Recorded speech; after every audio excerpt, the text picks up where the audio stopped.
بہت دنوں سے یہ خیال آتا ہے اور ہر سال یہ بات ذہن میں آتی ہے کہ عموماً مسلمانوں کا مزاج رمضان میں زکوٰۃ ادا کرنے کا ہے،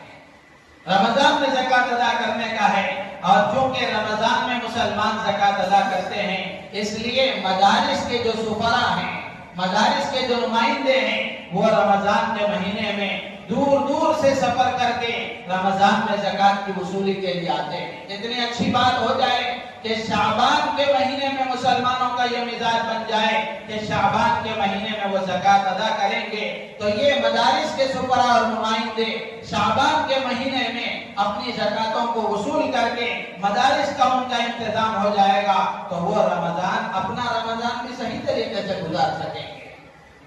ورنہ ہم نے خود اپنی آنکھوں سے دیکھا ہے، بہت سارے سفراء ایسے ہیں، عمر کا تقاضا ہے، بیماریاں ہیں، پریشانیاں ہیں، لمبے لمبے سفر ہیں، جس کی وجہ سے، مجبوری کی وجہ سے وہ رمضان کے روزے بھی ان کے رہ جاتے ہیں۔ تو اس لیے میرے عزیز و دوست بزرگوں، صحابہ کے بارے میں حضرت انس بن مالک فرماتے ہیں، تابعین کے بارے میں، سلف صالحین کے بارے میں آتا ہے کہ وہ شعبان میں اپنی زکوٰۃ ادا کر دیا کرتے تھے تاکہ غریبوں کا انتظام ہو جائے۔